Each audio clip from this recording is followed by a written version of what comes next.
Oh, I forgot to turn my own mic on. I was just talking Oh about how no. well I do all of this. I know. And then I forgot to There's always turn going to my be own one mic on. thing. There's There's got to always going be. to be one thing. There's got to be. Well, hello and welcome everyone to another Mental Health Monday. I'm so excited that you are here with us. We are going to be talking about obsessive compulsive personality disorder, and we are joined today by Darryl Rossignol.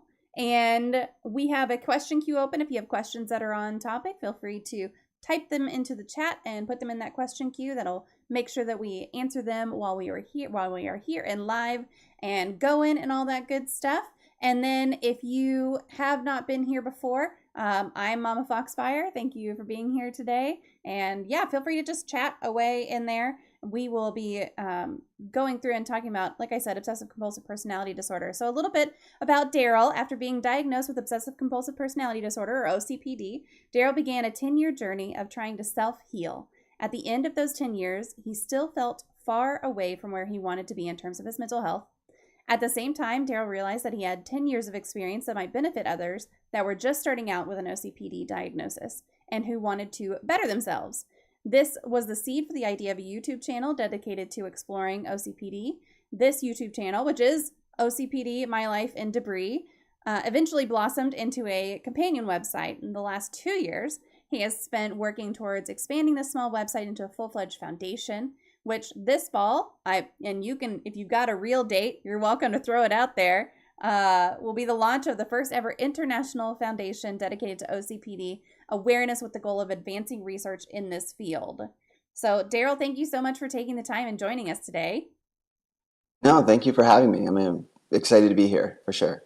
Absolutely. So I do have a couple of socials here if you are interested in that YouTube channel that we just mentioned, or connecting with Darryl on Instagram, or checking out the OCPD Foundation website. I just posted all of those into the chat. Feel free to connect with him. And let's dive in here. So I want to start off just by asking, you do all of this for the foundation and you have a YouTube channel. Do you have a day job to support that foundation work, or have you been able to kind of translate what you're doing for the kind of passion project side into a career?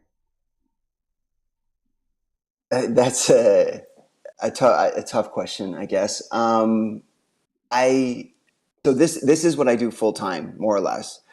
I've been working on trying to turn what essentially was a passion project into a real foundation, with the goal of helping as many people as I can.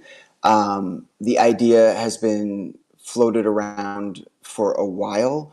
What had happened was at the start of COVID, I had launched an entirely different project. I was working on obsessive compulsive personality disorder in terms of my website and the YouTube channel, but again, it was like a passion project. Mm-hmm. COVID, for better or worse, killed my business, and Oh, at that point, yeah, I'm not alone there. yeah.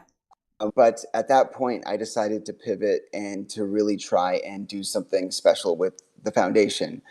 So I have been working on and off on this project for, I think, 2 years now. Really working like every day on it for about I think 5 or 6 months now. So it is what I do, but um, I have a lot of odd skills, I guess, that I've accumulated over the years, and so I get hired for very random things, and so I do a lot of side projects, kind of in my spare time, in the evenings or on the weekend. So between sort of savings that I have and some of these side projects. And then I have a girlfriend. And so between the two of us, we're able to kind of keep everything afloat. Um, will hopefully be able to sustain itself once the foundation goes live. I don't have a set date. I I can say with certainty that it'll be before September 15th. I'm working in conjunction with some other people, and so I'm not in full control of the date of the launch. But it shouldn't go past September 15th. It may launch as soon as the end of next week. It's very, very, very, very close. Yeah. Um, yeah. Right now, in terms of the site itself, it's being optimized for other devices. So the desktop version of the site is more or less complete. We're working on mobile optimization, and once we get that done, we will push the site live behind a coming soon page, so that myself and the few people that are helping me out can test everything on a live setting. And that should hopefully only take a few days if we don't find anything wrong with the site. And then it'll go live from there. But yeah, so I support myself through really odd side hustles, side jobs, and hopefully I won't have to do those forever. But they enable me to do this work right now. Yeah, that's really cool. I mean, I know that COVID really did a number on a lot of different people, and it sounds like it kind of led you eventually to what you're doing now, which is really cool to think about. Just the way that things always interconnect and come together to hopefully equal out to something really cool. And Absolutely. I do feel like I also have a website and I know how much work goes into those. So I understand the like as soon as next week or September Yeah. 15th. Yeah. Yeah. So I get that. There's a doctor that I'm working with, and I'm not gonna say anybody's names until I've got kind of permission from everybody that I Yeah. can kind of announce who I'm working with. But there's a doctor specifically that had developed a very helpful test in terms of determining OCPD characteristics. It's really something to kind of guide you towards maybe seeking more help. There's Hmm. something on the site that I have right now that I can't even completely verify the source. I believe I know where it comes from, and I believe it's dated from around the 70s. And it was the best thing out there. I myself am not a doctor, so I'm not in the position to create my own, test for the website. So that held up some of the site. I thought the site would be up by now, but it's for a very good reason. I think that this might be the most important parts of the site once we go live. Um, the page that actually gets visited the most on the current site is that test from the Hmm. 70s. So I know people are really interested in either taking a self-examination, or I know that there are others, we don't recommend it, but there are others that will take the test on behalf of somebody they know. They'll Hmm. answer what they think that person would say to see if they can an amateur diagnosis, Yeah. sort of ammunition, I think, to approach that person. Uh, so so I'm excited that the project got delayed, because I'm really really happy that we have this person on board. We're going to have a test that was developed, the last few years. It's incredibly accurate. There's a tremendous amount of research that went into putting this test together. So that kind of dragged things out a little bit, but I'm happy it did, and now we're kind of back on track with everything. Oh, that's fantastic. That's really cool. Whenever you are working with somebody, I am also not a mental health professional in any way, shape, or form. I always make that really clear, which is why I do these, right? To connect with, first of all, other mental health professionals to kind of get their opinion on different things, and then also people with lived experience and that kind of stuff. So it's really cool to make sure that those connections get made. And it sounds like you are working with all the right people, which is really neat. Mhm. Absolutely, yeah. When you're not working on the foundation and your YouTube channel, what do you enjoy doing? What what I enjoy doing versus what I actually have time to do. Two different questions, right? Yeah, two different questions. It's been a while since I've focused on kind of personal passions and things, but I so my lifestyle involves a lot of travel, Hmm. by choice. I'm nomadic. The term digital nomad gets floated out there a lot. Most of us that have this lifestyle don't love the term, but neither here nor there. So I am nomadic. I generally move every 2 to 3 months. Wow. So travel is a big part of my life, and I hope that continues indefinitely. And then when I'm able to squeeze it in, I like indoor rock climbing. That's something I'm semi passionate about, or something I've gotten into in recent years. Um, I mentioned when we were talking earlier that I DJ. That's something that I love to do. That's another thing that COVID killed for me, Yeah. and I just haven't really got back to it since. And yeah, eating new interesting foods. You know, when we travel, like culturally, that's a really interesting aspect of it. Meeting new people from all the places that we go to. Yeah, so that's definitely a few things that I try to fit in. That's neat. So you move, I mean, you like move, pack up and move stuff, or do you live in something Yeah, that is movable or I generally move either country or city every months. wow. Yeah, so everything that I own has to fit in basically two suitcases and a carry-on, and that's what I Wow. live with. Yeah, So that's it's cool. amazing. It has, but you know, it has its own set of unique challenges, but Hmm. it's amazing. I'm Yep. in the U.S. at the moment. My girlfriend and I have an apartment in the U.S. that is near to family. Hmm.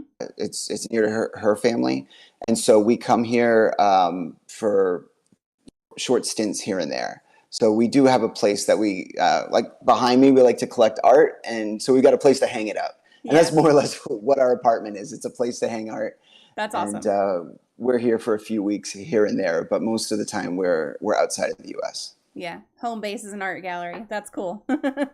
Yeah, exactly. That's great. Do you have a serial killer or true crime story that fascinates you? I don't watch a lot of serial killer documentaries. I have seen some, but the most recent thing I've watched in terms of true crime that was cool was I forget the name of it, but it had to do with an art heist that took place in Boston, considered to Oh, be the highest amount of art in terms of value ever recorded. It was so I was in Boston recently and went to this art museum, this beautiful, beautiful art museum. I can't remember the name is it right now. The Gardner Museum? Yes, that's Yeah. it, the Gardner Museum. So I went to the Gardner Museum and I posted something online about being there. And a friend of mine asked me if that's where I was. And this friend was from the Philippines. So I'm like, how would you possibly know that Right. I'm at the Gardner Museum in Boston?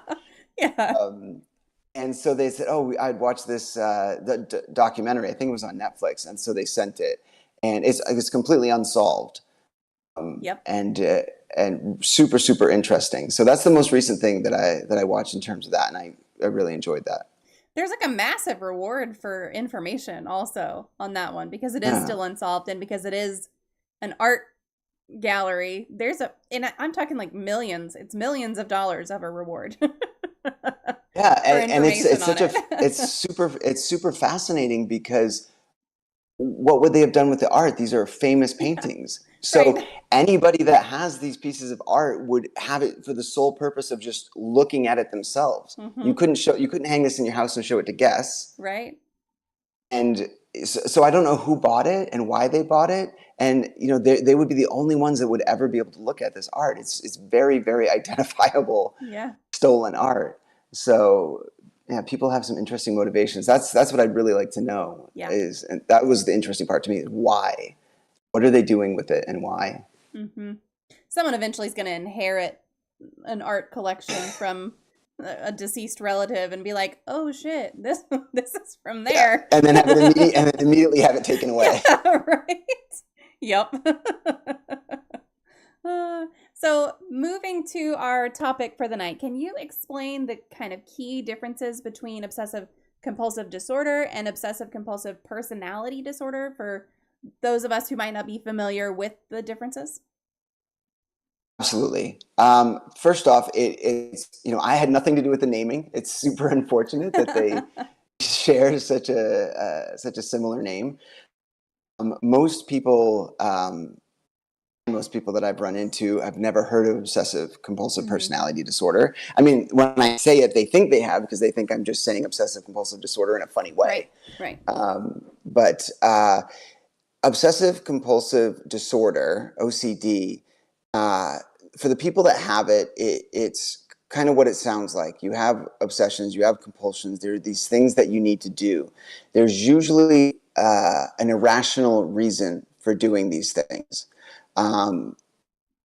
Can't step on a crack on the sidewalk because my grandmother's going to die, along those lines. And another a key aspect of OCD is that for the person that has OCD, they're very, very aware that they have it, under any misconception that they're normal and everybody else is fine. So there's an awareness, and it's usually an irrational fear that motivates these compulsions. Mm-hmm. For obsessive compulsive personality disorder, it is possible outwardly share some similarities. So a common trait or compulsion for people with OCD might be to wash their hands frequently. Be the same for a person with OCPD.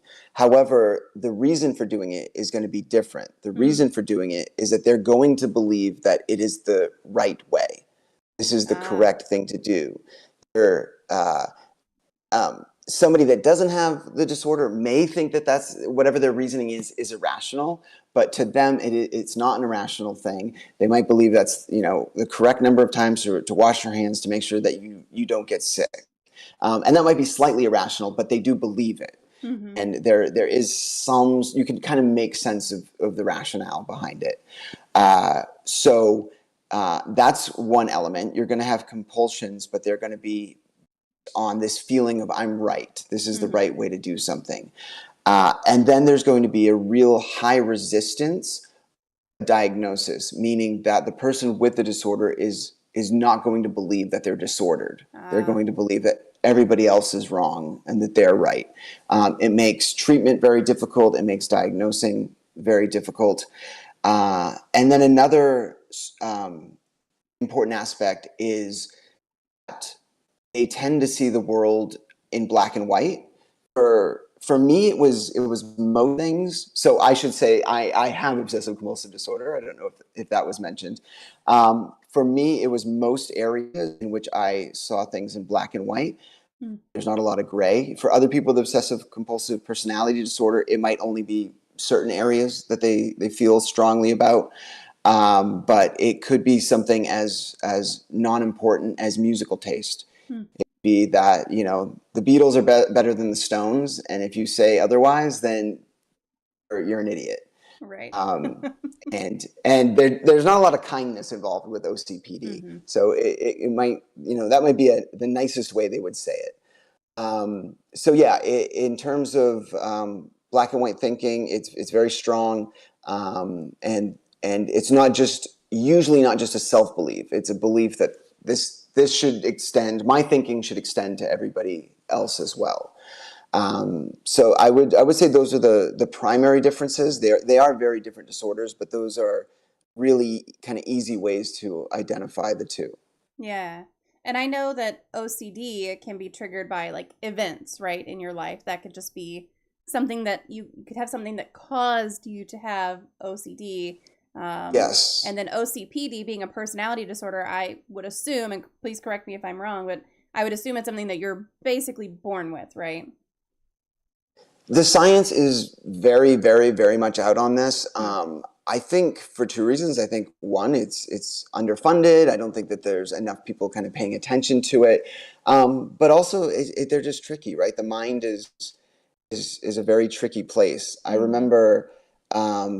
So the business I mentioned earlier that I had at the start of COVID, I wanted there to be a charitable element to it. And I was working with artists, and I wanted them to be able to pick charities. And one had chosen the Michael J. Fox Foundation.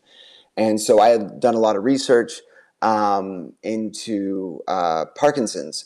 And up until that point, I wasn't aware that we've not solved a single brain disorder or brain disease. That's how little we know about the brain. There's not a single disorder or disease or condition out there in terms of the brain that we've been able to solve. So, secondarily, I think. Now I'm trying to go back and answer your question. So I don't. The science is very much out, right? Because it's a hard thing to know for sure.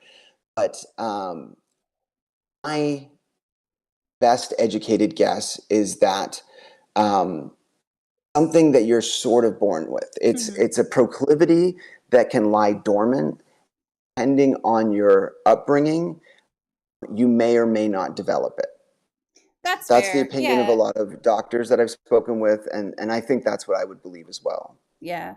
And I mean, even as you're saying that, like, I'm going to contradict my own self now because uh, folks with borderline personality disorder, that's not something that you're necessarily born with, but it can be caused by trauma in childhood. So even that Hmm. is, my question was a little flawed, No, no, but and the I way mean, I that it comes think, about is yeah, different. yeah, I think you were very close in timing, right? I Yeah. don't know about born with, but it is something Yeah. that would develop in Yeah. childhood. OCPD is not something that you're going to develop as an adult. Mm-hmm. I mean, it'll develop as you're, more and more as you become an Sure. adult. But in terms of what causes it to begin with, that's going to be something very early on in life. Absolutely. You talked about OCPD being a little bit overlooked, a little bit misunderstood. What are some kind of common misconceptions about OCPD that you want to address or clarify? Um, I think there's a few. There's able to diagnose their loved ones or people in Mm, their life kind of without their knowledge. So basically, a spouse might have an issue with their partner and start doing some research and come across OCPD and immediately think I've found the answer. You may have found the answer, but there's a rush to do that, and there are a lot of overlapping traits and symptoms in terms of this disorder. There can be overlapping traits with narcissistic personality disorder, mm-hmm. obviously OCD. There is I'm drawing a blank right now. I was just recently diagnosed with ODD, and I'm forgetting. Um, Oppositional defiance disorder. yes, yes, yes, that's the one. So I was just recently diagnosed with that, and that overlaps with a lot of people that have Mm, OCPD, or it could be that you just have that and you don't have OCPD. So I would say there's something to think about right there in terms of not rushing to diagnose somebody else. Most people haven't heard of the disorder, so I would say mm-hmm. that there's not a lot of preconceived notions that I would describe as inaccurate.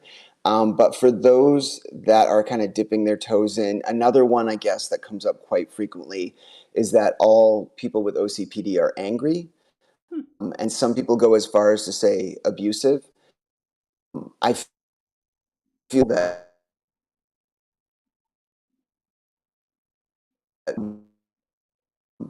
is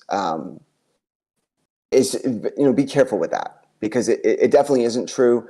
There are plenty of people with OCPD of varying levels that are not abusive at all, and those tend to just keep more to themselves, I think, than anything.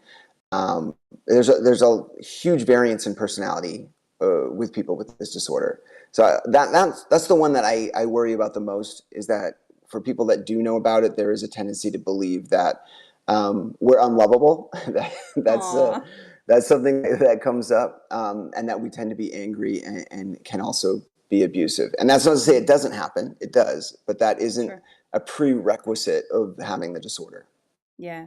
I mean, just like somebody with depression or anxiety is going to look different from person to person, right? It is very much Absolutely, an individual thing. My depression does not look like someone else's depression, and so that's something you got to take into account. No matter what the yeah, diagnosis is, assuming that there is an actual diagnosis, that's a really good point too. right, yeah, yeah, exactly.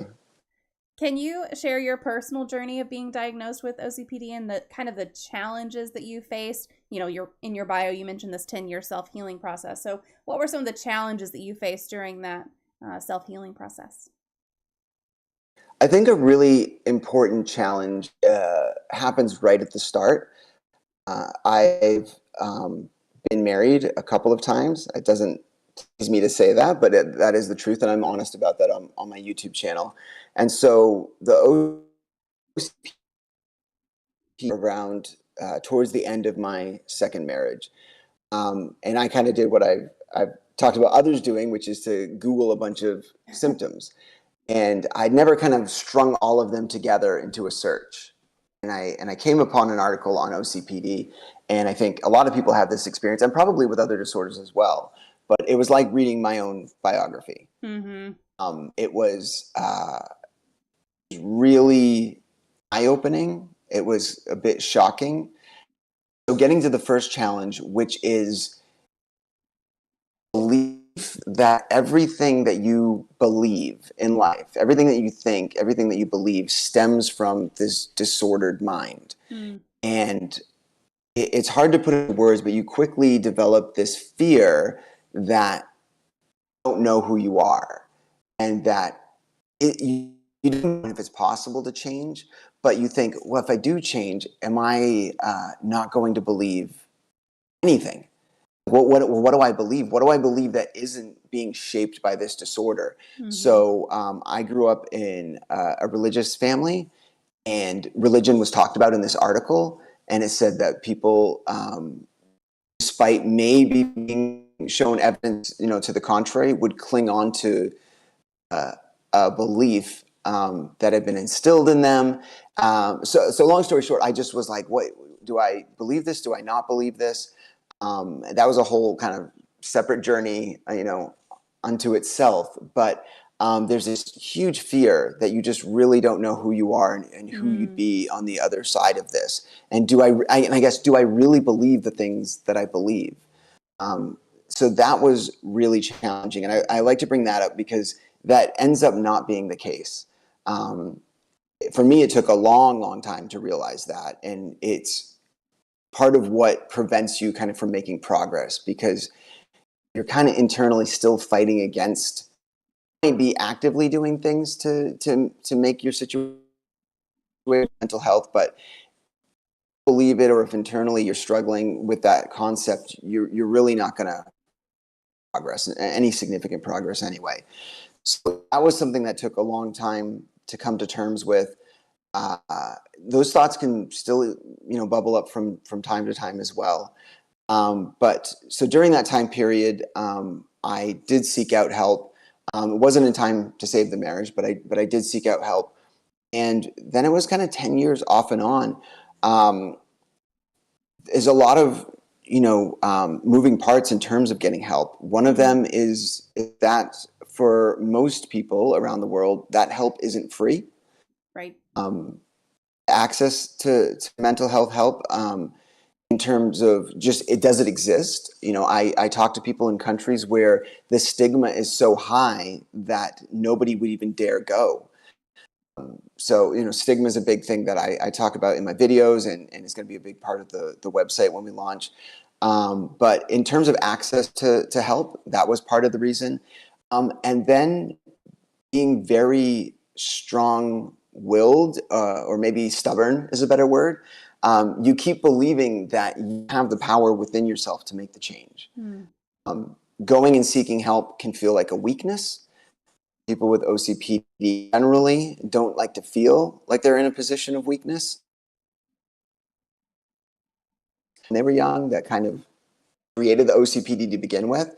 So I would go to therapy for a while and think, I can do this. I don't need a therapist. And then I would stop going, and then I would backslide and lose all of the progress that I'd made. So it was a lot of one step forward, two steps back, that sort of thing, over a period of 10 years. And it was really just towards the end of that time period, and it just happened to be 10 years, that I finally came to realize, like, I'm not going to be able to do this on my own. Mm-hmm.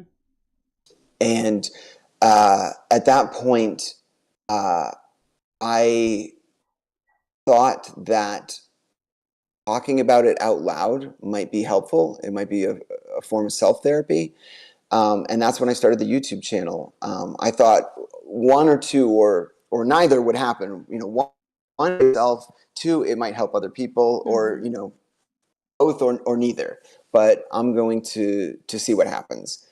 And yeah, it was just kind of part of my journey, was just to build this YouTube channel. I didn't really have anything else in mind at the start. I mean, more or less is still for those reasons.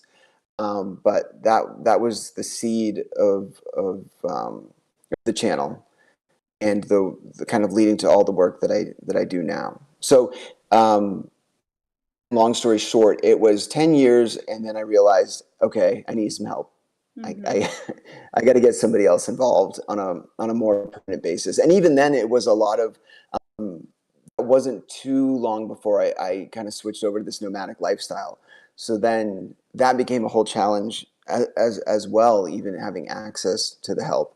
And I've in the last years, I think now I've managed to find somebody that will work with me online, and that's not always the case either, especially in the United States. The laws are very strict about being licensed across state lines, so finding online help can be just as tricky as finding in-person help. But I have somebody that's in another country and it's legal, and they're happy to do it. They weren't at first. It was actually COVID that opened them up to the idea, that kind of forced them in having to do it. They were very resistant.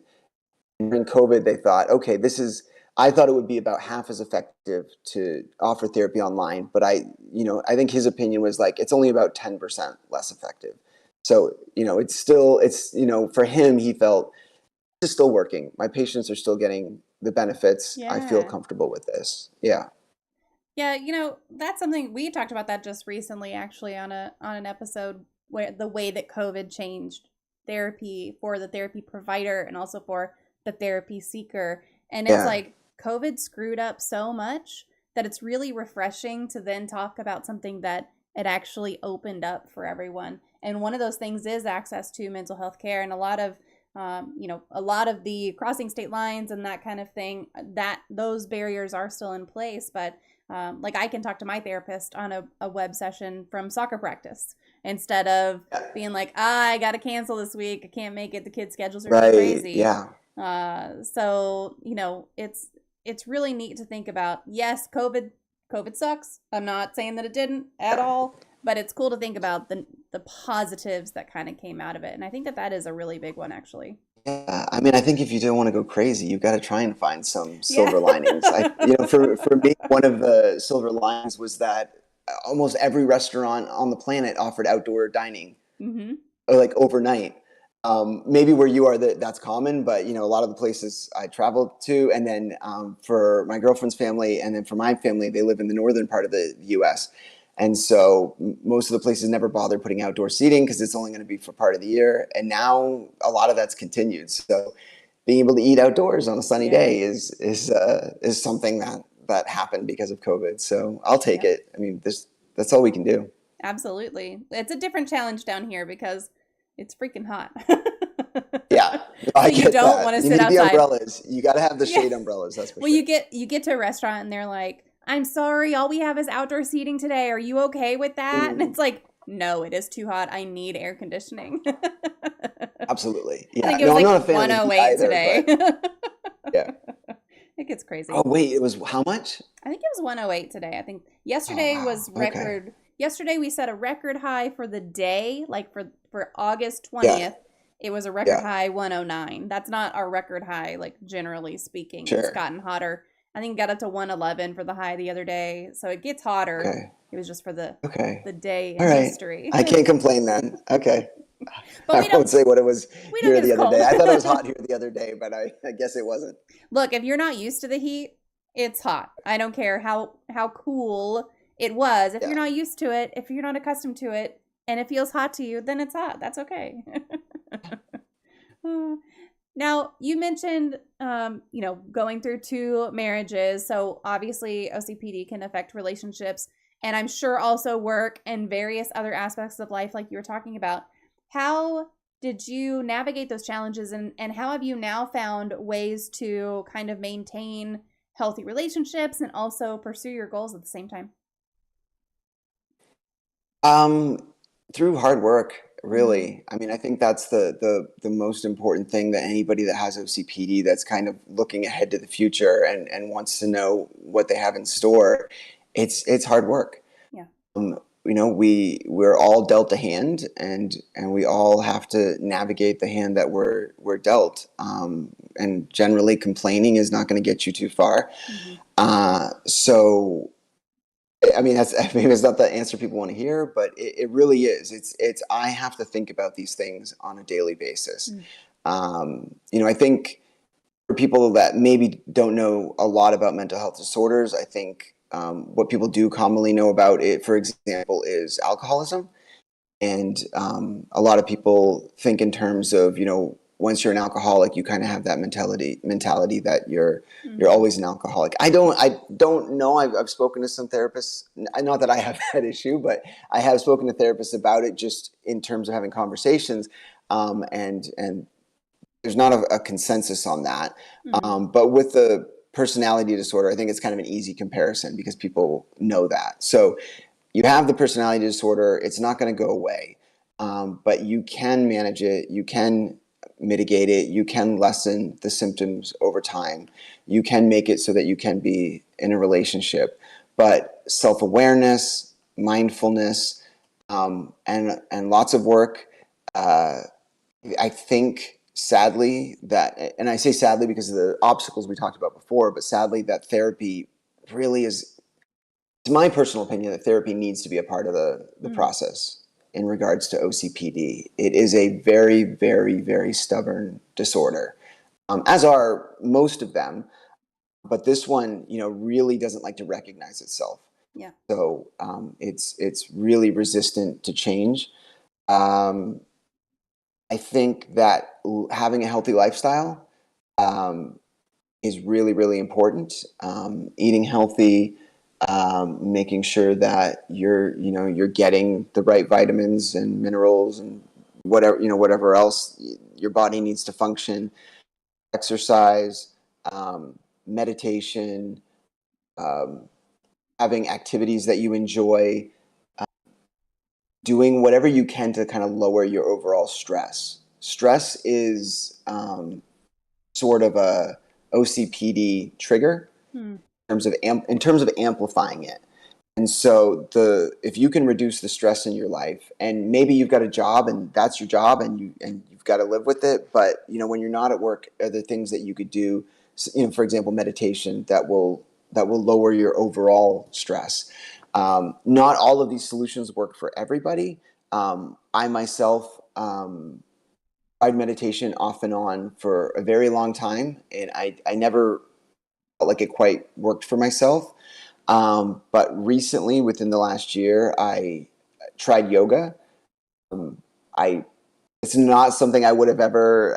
I was in a situation where it was almost forced upon me, but I tried it, and I found that to be a lot better personally for me for Mm-hmm. lowering my stress. So with yoga, I found that I was being put into positions that were so painful and so uncomfortable, and having to maintain them that I couldn't think of anything else. Mm. There was absolutely no way I could be thinking about like projects that needed to be completed during yoga class. It just wasn't going to happen. And so for me, I felt like I was entering into more of a meditative state, and there's just a lot of endorphins happening as well. So for everybody, it might be different for everybody, but there's a lot of things out there that healthy lifestyle is going to, whatever that means for you, but that's going to lower your stress. And lowering your stress is really going to be an ally in terms of working on yourself and reducing the symptoms of OCPD. If you want to be in a relationship, if you want to work with people, if you want to have good relationships with family members and friends, you're probably going to have to get a handle on your symptoms. And that really just comes down to putting in the work, working with a therapist. One of the nice things is that on the site right now, although there's going to be a lot more resources, on the new site, there will be a lot of resources for people that don't have access to therapy, things that they can try to implement themselves. So I don't want it to be, all hope is lost. There are things that you can do on your own, but I just know in terms of effectiveness, and especially in trying to work on yourself within maybe a shorter period of time, like therapy is really your best option. But if Mm-hmm. you don't have that as an option, you're not completely alone. There are things that you can do. There are even different forms of therapy that you can kind of self implement, and we're going to have a lot of information about that on the foundation website, hopefully in a week or two or Yeah. three. Right. So I want to go back and talk about the yoga thing. So how were you forced almost you said you were almost forced to kind of do yoga? How did that come about?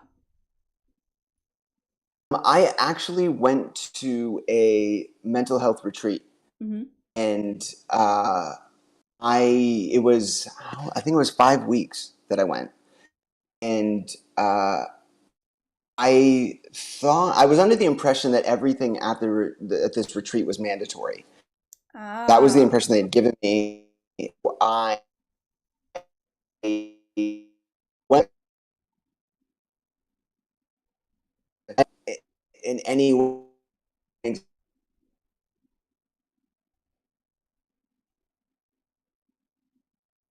Uh-oh. I think we might have lost you. I knew Oh. that it was Oh. 5:30, and do I still have you? I can hear you now.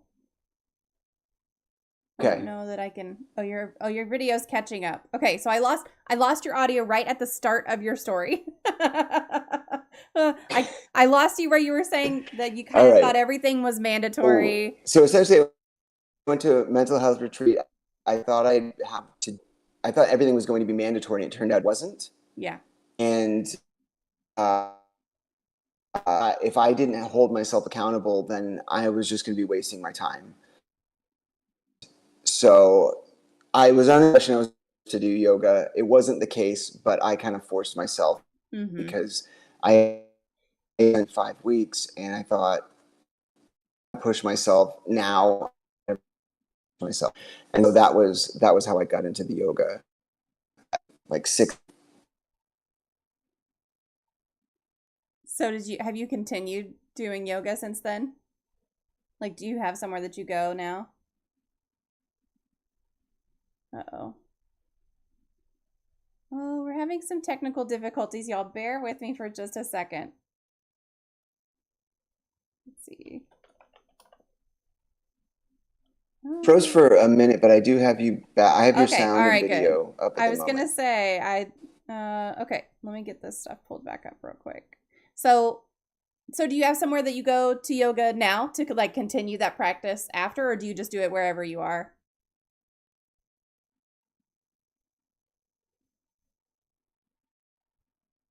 Oh, uh-oh.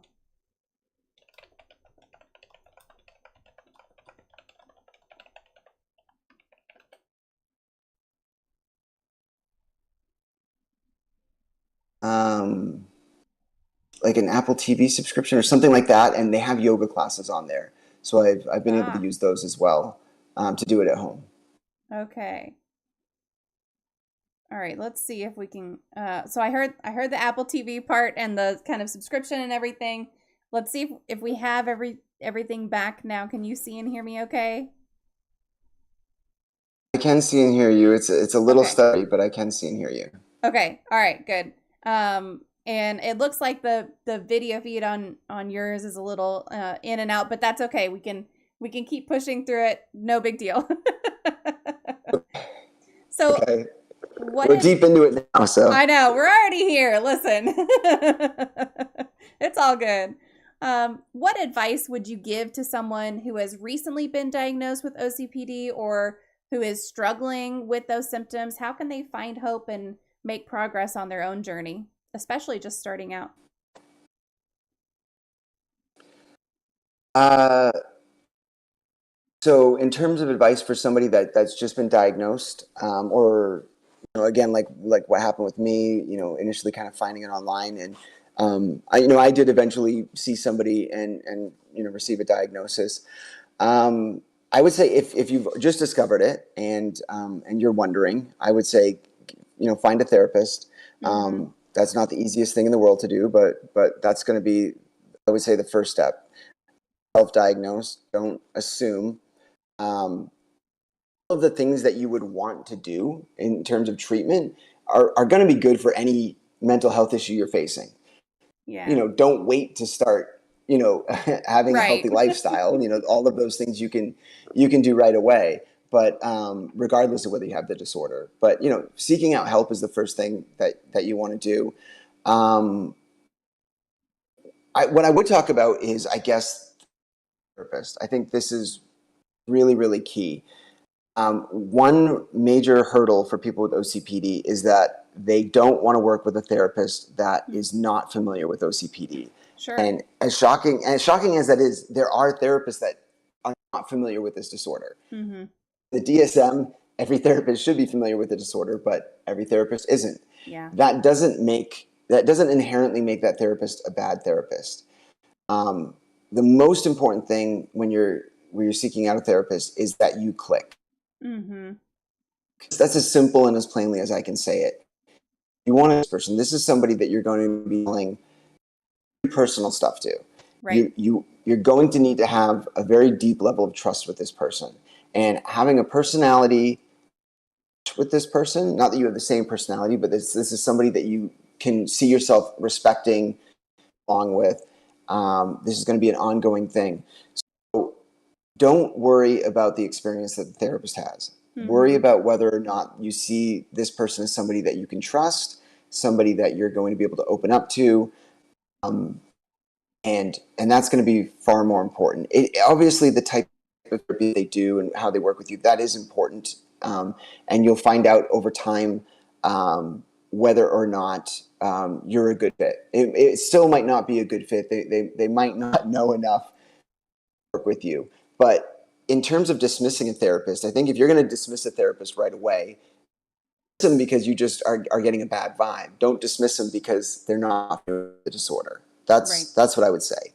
Um, and and being a I'm not a mental health professional, so Mm-hmm. I'm only willing to give out so much advice per se, to talk about my own personal experiences, and those are two separate things as well. One of the changes, kind of as a quick aside, one of the changes to the the new foundation is that my name's not on it. This isn't a Mm-hmm. personal passion project anymore. This is a real foundation with a real mission statement that we're going to try and accomplish. And so I'm not going to be writing any of the articles anymore. Those are going to be done by mental health professionals, or there'll be contributors that may be wanting to share their experience. Clearly labeled. People will know where the information is coming from. Mm-hmm. I will continue with the YouTube channel. There will be a blog. I will write those blog posts. They can't be in the same vein as the YouTube channel. They're going to be anecdotes. But aside from the blog post, we're going to have people that really know what they're talking about involved in writing the content for the site. So That's awesome. I don't love giving out tons and tons of advice, but what I would say is seek a therapist and do your due diligence. And you might have to see 2, you might have to see 4, you might have to see a dozen. And I wish it wasn't like that. Yeah. Like that, but that's the best way to speed up the process of making progress and making changes. For me, I didn't do that. I stayed with therapists that weren't a good fit for a very long time, and when I left, the only thing that happened was that I had less money in my bank account. So I wish I had bounced around more, because I've seen probably 24 therapists, maybe even more over my lifetime. Mm-hmm. But I wish I would have done all of that in a 12-month period instead of a 20-year. And so that's a big part of the channel, right? Is if you can learn from my lessons, I would love it.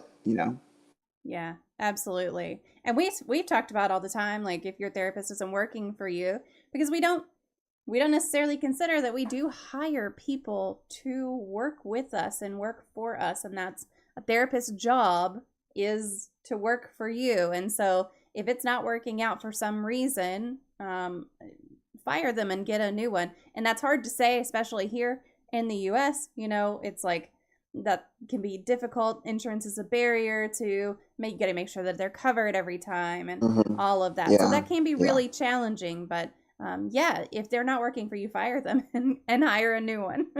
Yeah. 100%, 100%. I would say one other bit of advice though would be that there are there's very few, but there are online communities, and some people find those beneficial. Mm-hmm. OCPD is a tricky one, especially because people are highly, highly opinionated. So if you join an online community, the likelihood of you butting heads with somebody is high. Mm-hmm. Something that we're going to be doing on the new foundation site is there will be a forum. There will be a forum for people with OCPD, Oh, that's forum that awesome. don't have OCPD, and there will be a mixed one. And there will be rules in place, and it will be moderated. And but we're hoping that people will be able to find support, make friends, whatever it is that they're looking for. Hope that they'll be able to do it on the site. But there is a Facebook group that's very, very well established.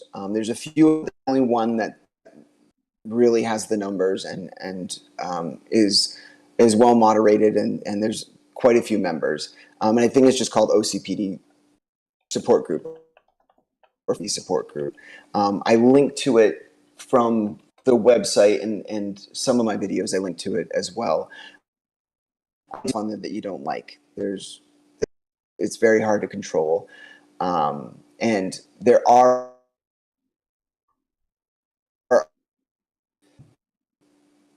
there's a lot of mean stuff that gets said towards Mm-hmm. people with OCPD because they're mixed groups. Mm-hmm. And for some people, it's just what they need. People, some people need to hit rock.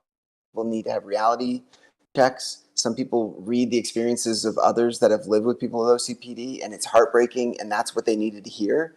And making changes. So it's different for everybody. I'm not going to judge and say what's right or wrong. Finding your community can be helpful. There is also a support group that we will be promoting through the site. They meet once a week on Zoom, and that's probably the best free resource in terms of it's heavily moderated, so you're not going to be run into any abuse.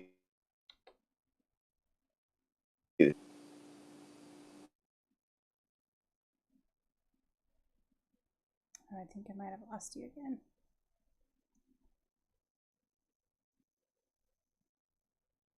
Let's see.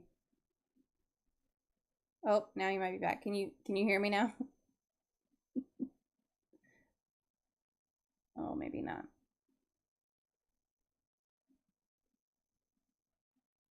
Oh, let's see. Oh, you still have audio and video. Okay. All right. It might just be that I can't quite make you out in this case. That's okay. So I heard the OCPD Facebook support group, the OCPD Zoom support group. You're gonna have resource on the website. I think it's really cool that you're putting kind of the forum on the website too for people with OCPD, people without OCPD, and kind of somewhere in the middle. So how can someone who doesn't have OCPD be a supportive friend or family member? And maybe let me rephrase that a little. How would you like to have been supported as a person with OCPD by your friends and family members? That's a tough one because it's going to be very, I think, different and very, it's very personal for each person. Yeah. For me, my opinion of myself is that I'm pretty empathetic to those that, that have somebody in their life with OCPD. Mm-hmm. I've received thousands over the last 5-6 years from people that live with someone with OCPD. I've some pretty horrible stories, so that Mm-hmm. has instilled a pretty deep empathy in me. And I would also say, even with the past romantic relationships, I've not left those feeling good about myself. So I'm very empathetic in terms of what others are going through when they have somebody in their life. And sometimes it's a boss, sometimes it's a child or friend. There's whatever the relationship dynamic is, and so I don't want to throw any of the responsibility onto those people. Mm-hmm. When somebody messages me and says, I've been married to somebody for 20 years and I'm at my breaking point, I don't want this relationship to end, but I don't know what to do. What should I do? The person is explicitly saying that they want to stay in the relationship, some things that they could do. In that case, I'm going to tell them, I don't feel like it's your responsibility to do these things. Right. The goal is to stay in the relationship, and they are willing to seek out help. If this is a person that's just being obstinate and has no intention of ever improving their lot in life and working on their mental health, then I don't feel comfortable, telling somebody to stay in that relationship. Not my decision whether they stay in the relationship, but I don't want to encourage dynamic. Right. I don't think that that's how this other individual wants to be supportive. Then it's just a lot of communication. It's ask the person, like, what are the things that you're afraid to tell me? What's going on in your head that's causing you to react negatively towards me? We're in a loving relationship, yet at times it doesn't feel very loving. What reasons? And they might not make sense to you. You might not like them, but the more you talk, the more you're going to understand each other. Somebody with OCPD, that's not the easiest thing. They tend to not like to talk about their feelings, but patience and trying to get a deeper understanding and working on compromise, just discussing the things that you're not within the relationship dynamic, and asking them, like, how do we get to a better place? Not helpful. It might be deserved, but it's not going to be helpful. And so, one other thing that I tell people to do as well is to prep somebody for a conversation. I personally tend to do better if I've had some time to think on things. So, from me, I would ask my girlfriend, like, if there's something that you need to talk to me about, and you think based on past that I'm not, come to me on a Monday and say, hey, I'd like to discuss this topic on Wednesday at time. So I've got now 2 days to kind of get my brain through the worst of I'm always doing, worst possible outcomes. Right. I'm going to work through all of those and get to a better place on my own. And then when we sit down on Wednesday, I'll have already had all of these, crisis in my head and all the chaos, and all of that will have taken place already. So I think kind of prepping somebody for a conversation, nobody likes feeling caught off guard. Nobody likes feeling attacked. And so I found that I've given that advice out, quite a few times over the last few years. And it seems as though people have come back to me and said that was a good bit of advice. So I would say that as well. Yeah, I like that. I mean, and that comes back to communication style preferences, right? If you're one who just wants to get it over, with, like, you want to talk about it, you don't want to dwell on it, and you want to just talk about it right then and there, that's one thing. But if you're someone who really needs time to process, and it just comes back to how you like to communicate, and knowing that about your partner is really important too. Like, you have to talk about that with your partner to say, hey, here's how I like to communicate. How do you like to communicate? And then kind of working around it that way. So that still comes back to just being open and honest. Open and honest with people around you. I find communication exhausting, but I also see the importance of it, and I'm willing to do it. But it's that's part of my style. My style is that I like to talk about important things for very short periods of time. Yeah. And a lot of the stuff that goes in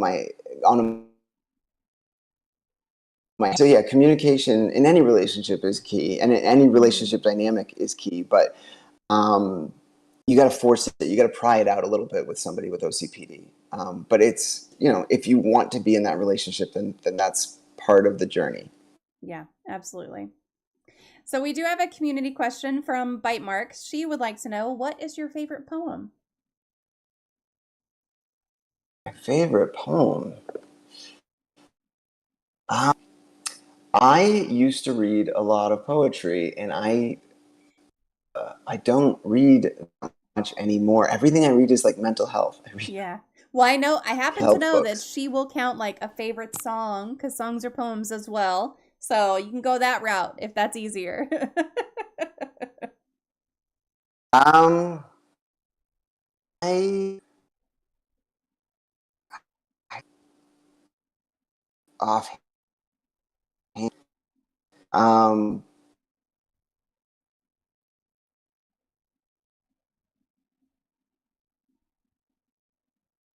Oh.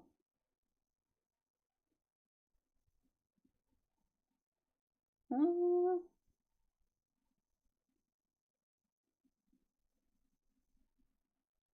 LA. oh, wait. And do you? Are we still together? No, I think I lost you right as you started to answer.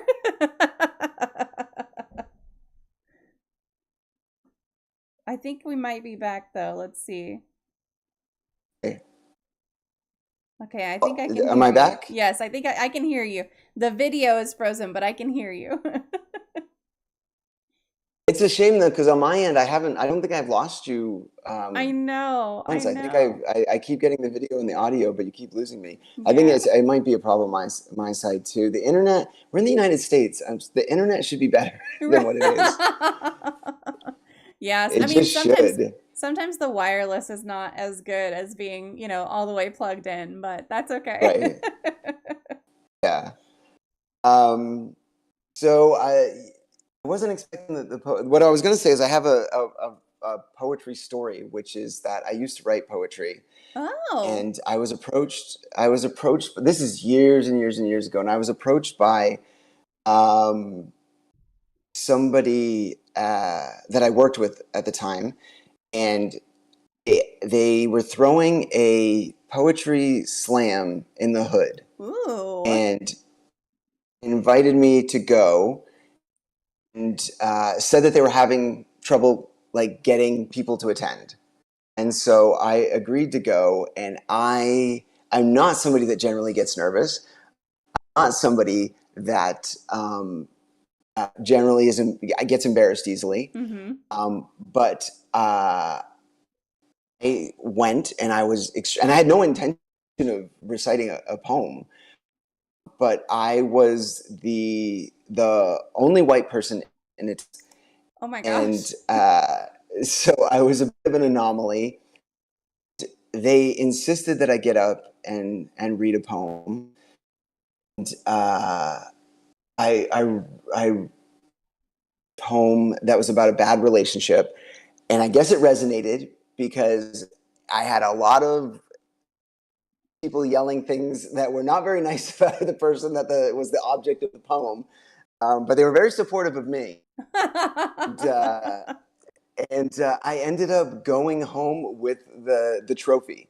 Oh So wow. that's yeah, which I still have to this day because I still think that's one of the weirdest accomplishments of my life. That's amazing. So I mean, I guess the moral of that is, just don't be afraid to be yourself and to do things that are way outside of your comfort zone.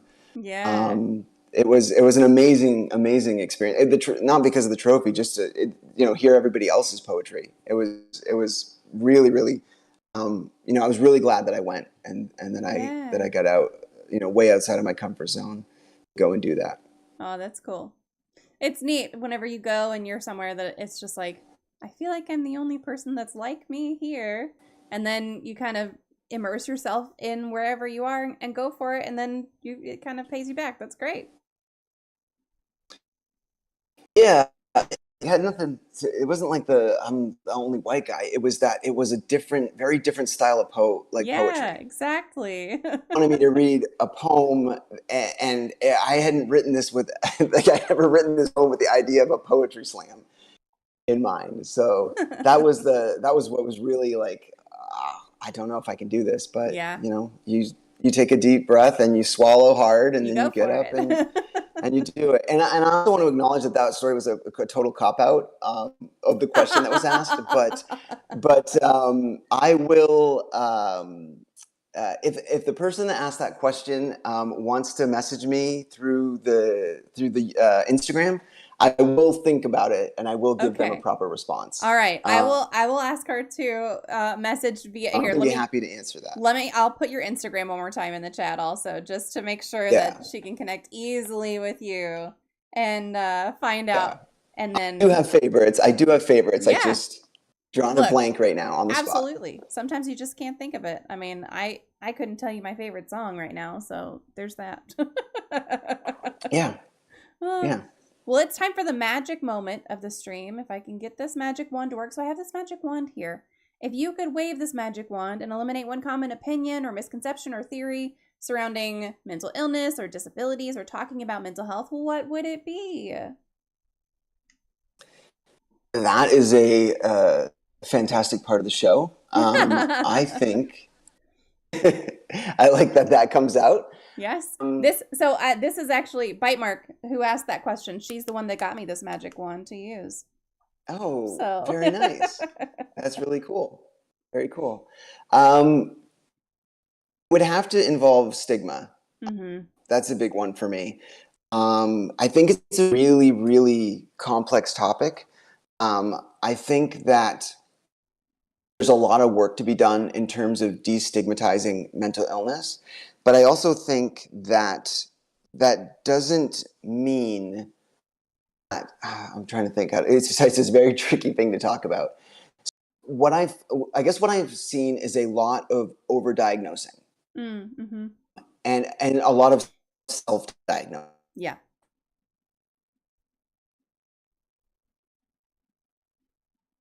Everybody else has to have this opinion. This is, I'm answering the question honestly.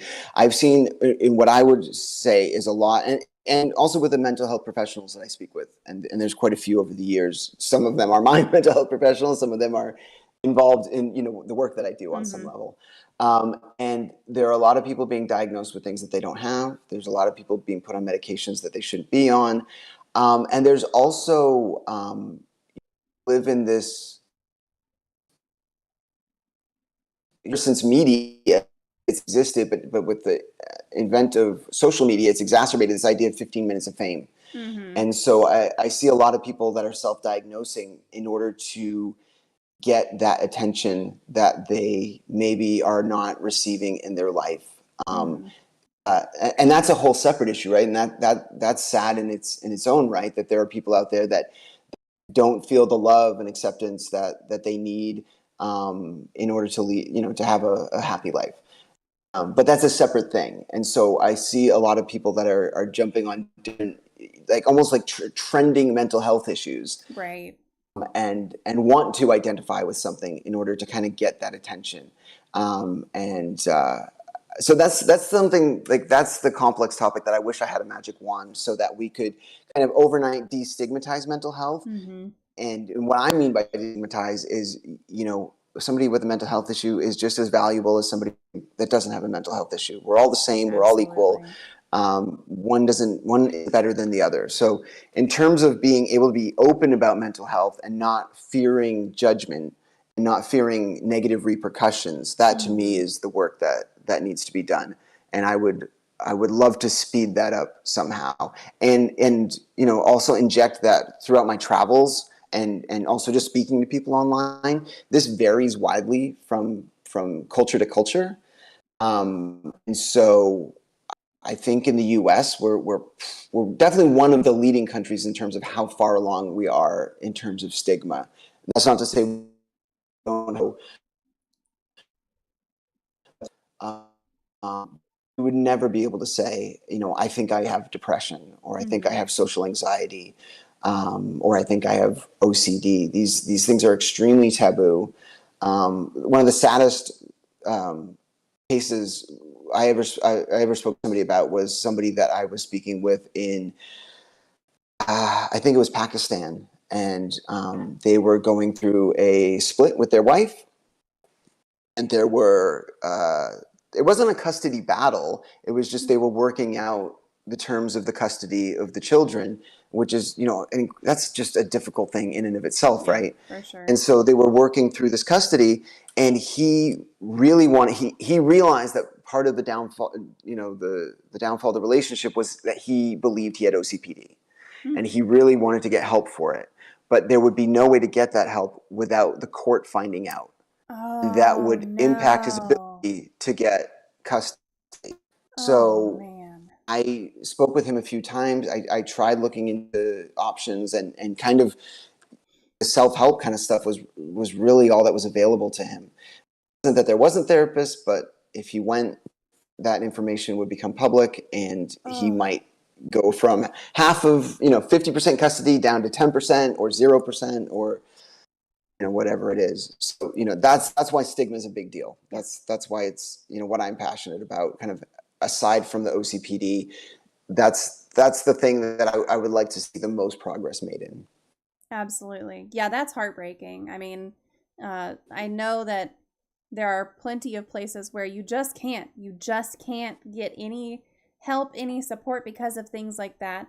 And I always think of the U.S. as being atrocious in many ways, but you're right. I mean, in Mm-hmm. that regard, it is a lot easier now, at least, to not admit, but to vocalize that you are having a hard time, you are Yeah, struggling, and you do need some support and help, and to have people around you kind of rally instead of, oh, what, like yeah. it's yeah, Like I said, we have a long ways to go, but at least you can absolutely, see that it's happening. At yes, least you can see that there's articles being written, and that there's spokespeople, mm-hmm, and it's being talked about. It's not uncommon now, for example, for a celebrity to come out and talk about their right, mental health struggles. So, in terms of, maybe people feel like they need role models, and now that there are people out there that are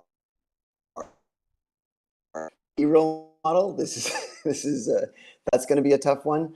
yeah, There's a few celebrities that have kind of been pegged as maybe having OCPD. I think there's at least one article I know of that talks about Steve Jobs likely mm. having had OCPD. Oh, interesting, Whether or not that's true, yeah, I have yeah, no way of knowing that. But in terms of, like, nobody with OCPD is likely to come out and say that they have OCPD sure, and sure, start talking about it. So don't, if you're watching, don't hold it. But there's a lot of other disorders people are talking about.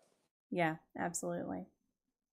Well, Darryl, I so appreciate you joining us. I know I just posted them a minute ago for Bite Mark, but I'm going to go ahead and post your socials for your YouTube, Instagram, and for the International OCPD Foundation website. Looking forward to the full launch of that. I think that that's so cool. I just think that what you're doing is fantastic. So thank you for taking the time I out think to what you're join us doing is today. fantastic. So thank you. Oh, thank you. Absolutely. Yeah. It's a lot of fun. I get to talk to people about all kinds of different things, and it's wonderful, and I am so glad that I still do this. Yeah, I'm sure a It's lot of great. people are glad that you do it. Yeah. Well, I hope so. I hope that it makes a difference to even one person. That's all that matters to me, is that it helps at least one person, and I know that that is the case. So that's good. Good enough for me. Definitely. Thank Definitely. you. Thank you so much, Darryl. Oh, okay. Chat, give me just a minute. I will be right back. We are going to be playing some games, so give me just a second to disconnect with Darryl offline. Thank you so much for being here today. Very much.